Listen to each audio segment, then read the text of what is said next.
Students, आज के इस लेक्चर के अंदर हम एल्गोरिथम डिजाइन करने की सेकंड टेक्निक देखेंगे। इससे पिछले लेक्चर के अंदर हमने ये देखा था कि फ्लो चार्ट क्या होता है और किसी भी एल्गोरिथम के लिए फ्लो चार्ट को किस तरीके से डिजाइन किया जाता है। हम ये टॉपिक क्या पढ़ रहे हैं? Algorithm designing techniques. तो there are the two techniques in which we can draw algorithm or write algorithm.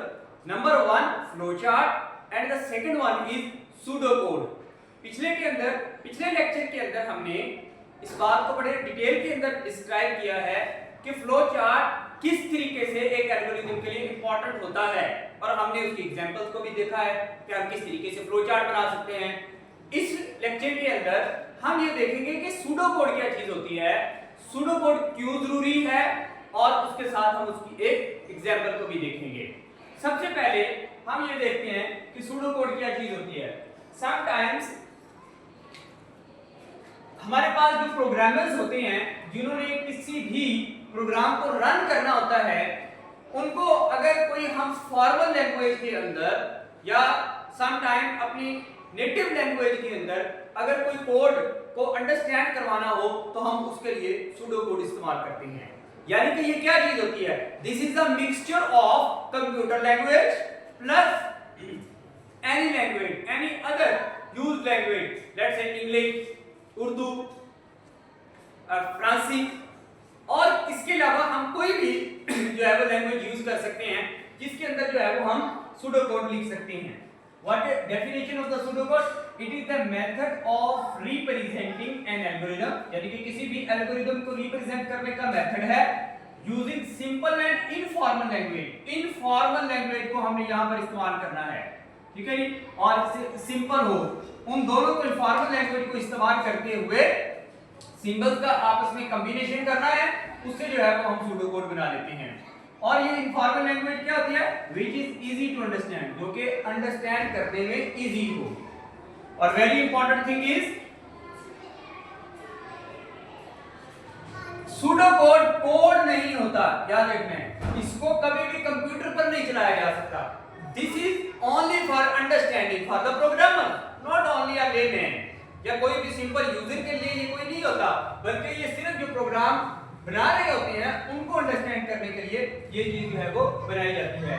For example एक हेड है, उसने अपने सिस्टम का डिस्क्राइब करना है अपने सबऑर्डिनेट्स के ऊपर, तो वो अपनी लैंग्वेज के अंदर कुछ टर्म्स को यूज करके, कुछ प्रोफेशनल टर्म्स को यूज करके, कुछ नेटिव लैंग्वेज को यूज करके या कुछ टेक्निकल टर्म्स को इस्तेमाल करके अपने सबऑर्डिनेट्स को जब वो कोई भी चीज बताने की कोशिश करता है तो वो भी एक सूडोकोड ही होता है। तो इसी तरीके से हमने जब एक्चुअल प्रोग्राम बनाना हो तो उससे पहले हम उसका क्या बनाते हैं? या तो फ्लो चार्ट बनाते हैं या फिर सूडोकोड बनाते हैं। Why it is used? अगर आपके ये थॉट क्वेश्चन आते हैं कि सूडोकोड क्यों जरूरी है, तो सबसे पहले ये एल्गोरिथम को एक्सप्लेन करता है। ये बहुत इंपॉर्टेंट बात है कि ये एल्गोरिथम को एक्सप्लेन करने के लिए इस्तेमाल होता है। सेकंड वन इज क्लैरिटी, यानी कि ये एल्गोरिथम के अंदर जो भी लॉजिक्स होते हैं उनको बिल्कुल क्लियर उनकी पिक्चर बता देता है कि ये एल्गोरिथम के अंदर एक्चुअली लॉजिक इस्तेमाल होती है। ये सेकंड इसका जो है वो बेनिफिट आ गया। थर्ड वन इज प्लान, यानी कि हम अपने थॉट्स को एक आउटलाइन कर सकते हैं, उनको लिख सकते हैं कि ये हमारे माइंड के अंदर चल रहा है, इस तरीके से ये चीज जो है वो बन सकती है। अगर फॉर एग्जांपल हमारा सूडोकोड नहीं ठीक तो ऑलमोस्ट हमें कोडिंग से पहले हमारी रिजेक्शन हो जाएगी, यानी कि हमारा जो है वो एक्सपेंस नहीं होगा, हम सबसे पहले ही अपना काम जो है वो रिवाइज कर सकते हैं, उसको करेक्ट कर सकते हैं, तो प्लान कर सकते हैं, इसके अंदर हम अपना इनिशिएट कर सकते हैं। और सबसे इंपॉर्टेंट है कम्युनिकेशन, कि ये जो है way to convey the steps of algorithm. Coder को ये पता चल जाता है कि एल्गोरिथम को किस तरीके से डिजाइन किया जा सकता है, उसका वे क्या है, पहला स्टेप कौन सा आएगा, उसके बाद कौन सा स्टेप आएगा। तो way to convey the steps of algorithm, ये चार बेनिफिट्स हैं और इसके अलावा भी काफी सारे हो सकते हैं, लेकिन आपकी बुक के अंदर ये चार बेनिफिट्स लिखी हैं कि ये सूडोकोड जो है वो क्यों जरूरी है। अब हम इसकी एक एग्जांपल देखते हैं कि हमने एक सूडोकोड बनाना है किस चीज का, कि यूजर हमें कोई भी नंबर प्रोवाइड करेगा और हमने उसको चेक करना है कि वो नंबर जो है वो इवन है या ऑड है, ये हमने ये चेक करना है। इसका हम क्या सूडोकोड लिखते हैं। अब यहाँ पर देखें कि 8 स्टेप्स के अंदर ये सूडोकोड लिखा हुआ है। सबसे पहला ये स्टेप होता है कि हमने जो भी प्रोग्राम से इस्तेमाल करते हैं और उसके बाद अपना कोई भी नेम इस्तेमाल मैंने इसका नाम रख दिया इस प्रोग्राम का चेक इवन, इसका मैंने नेम रख दिया और उसके बाद मैंने पैरेंथेसिस के अंदर वो पैरामीटर दिया। पैरामीटर क्या होती है? जो भी यूजर ने कोई चीज देनी हो उसको हम इस टाइम तक पैरामीटर बोलते हैं। तो यूजर ने हमें क्या प्रोवाइड करना है? यूजर ने हमें नंबर देना है और हमारे प्रोग्राम ने चेक कर बताना है कि वो इवन है या ऑड है। तो ये हमारे पास जो है वो प्रोग्राम का नेम और वो हमारा पैरामीटर आ गया। तो ये हमें हर जब भी हमने स्टार्ट करना सूडो कोड तो कोई भी हम अपना नेम रख लेंगे और अगर कोई रिक्वायरमेंट है यूजर की तरफ से तो उसको हम एज अ पैरामीटर डिक्लेयर कर देंगे। तो this is the first step. Second step, हम इनपुट क्या लेंगे? इनपुट जो है वो हमने यूजर से नंबर लेनी है। हमारी आउटपुट क्या होगी? हम यूजर को क्या दिखाएंगे? हम यूजर को कहेंगे कि अगर वो नंबर इवन है, इवन दिखाएंगे। अगर वो नंबर इवन है और हम उसको प्रिंट करके ऑड देंगे, अगर वो हमारे पास नंबर क्या हुआ? ऑड हुआ। यानी कि ये इनपुट है और ये आउटपुट है। पहला स्टेप क्या है? उसका नेम लिख देना है। सेकंड स्टेप के अंदर जो हमने इनपुट लेनी हो वो हमने लिख देनी है। थर्ड स्टेप के अंदर जो हमारी आउटपुट होगी प्रोग्राम की वो हमने लिख देनी है। अब यहां से हम फोर्थ स्टेप के अंदर अपना प्रोग्राम जो चेक इवन है उसको स्टार्ट कर रहे हैं। तो बिगिन मतलब कि स्टार्ट कर रहे हैं, ये स्टार्ट फॉर बिगिन।